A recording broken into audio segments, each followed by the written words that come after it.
A land larger than an entire continent stands eerily vacant. This is Russia's struggle to populate its far eastern borderlands. Its far eastern federal district stretches over 6.9 million square kilometers. That is nearly 40% of Russia's total land area, yet its population hovers around 8.1 million people. This results in a density of just 1.2 persons per square kilometer. Contrast this with European Russia, where densities can be 50 times higher, or compare it to China's bordering Heilongjiang province, which alone has over 30 million residents. The massive demographic decline began after the Soviet Union collapsed in 1991.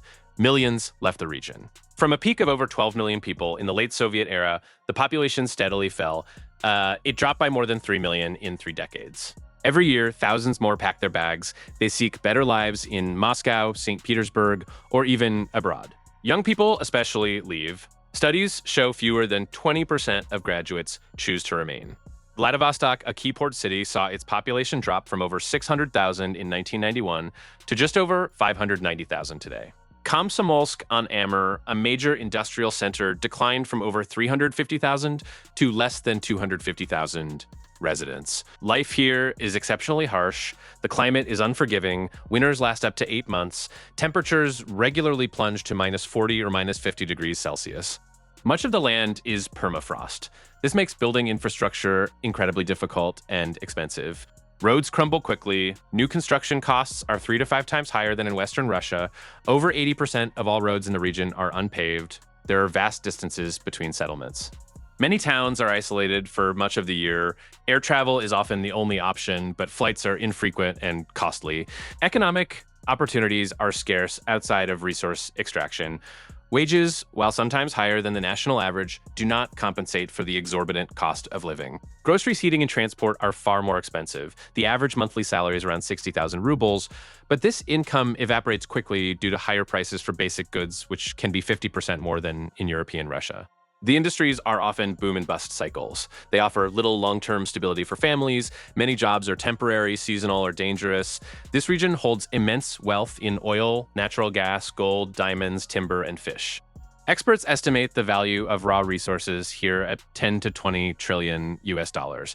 But tapping into these resources does not automatically create thriving communities. Most profits flow out to corporate centers in the West. Local communities see little direct benefit.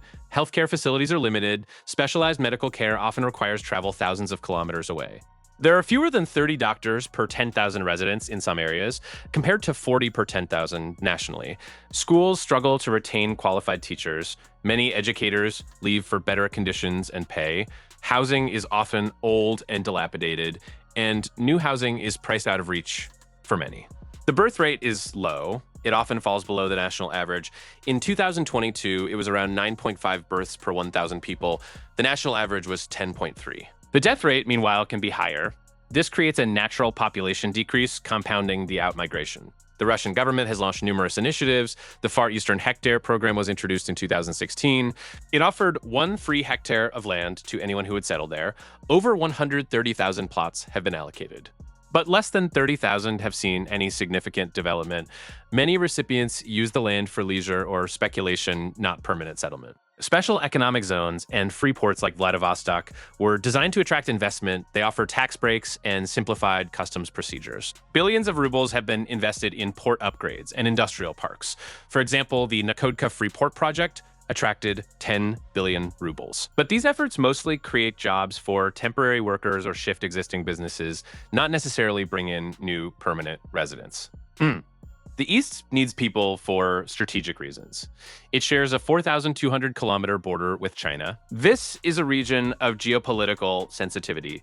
Russia needs a strong presence to assert its sovereignty and develop its vast natural resources. Without a resident population, the land remains vulnerable and its wealth untapped. The Trans-Siberian Railway, the Baikal-Amur mainline, and major energy pipelines traverse this region. Their security and maintenance require human capital, but the numbers keep shrinking. Pipeline projects like the Power of Siberia 1 and 2 represent investments in the tens of billions of dollars. Yet they employ relatively small numbers of permanent staff. Some policies have been controversial. Encouraging migration from Central Asian countries has been discussed, but this raises questions about integration and social cohesion. Others advocate for more aggressive incentives like significantly higher wages or completely free utilities. But the sheer scale of the region makes any comprehensive solution astronomically expensive. Investing in infrastructure for millions of people across 6.9 million square kilometers would require trillions of rubles over decades. Estimates suggest over 500 billion rubles are needed annually just for basic infrastructure upgrades. The current budget cannot sustain such an endeavor. The issue is not just about attracting people, it is about retaining them. A lack of social amenities, cultural opportunities, and robust public services means even those who come often do not stay long. Cities like Komsomolsk-on-Amur, Blagoveshchensk, and Yakutsk, despite their size, struggle with youth outmigration. There is a palpable sense of being forgotten by the central government, despite Moscow's rhetoric about the strategic importance of the East. Over 70% of residents report dissatisfaction with public services. The numbers are stark. From 1991 to 2021, the Far Eastern Federal District lost over 23% of its population. That is more than 2.5 million people gone.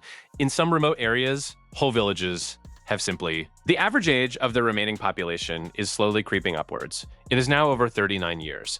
This makes future demographic recovery even more challenging. The vast distances between major cities are also a huge factor. Vladivostok is over 9,000 kilometers from Moscow. This distance creates a psychological and practical barrier. Travel is expensive and time-consuming. The airfare from Vladivostok to Moscow can exceed 20,000 rubles one way. And the struggle continues. Despite all the efforts, the trend of depopulation persists. It is a slow bleeding of people from a critically important region.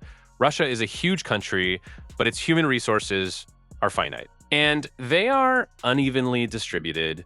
The dream of a vibrant, populated Russian Far East remains largely unfulfilled.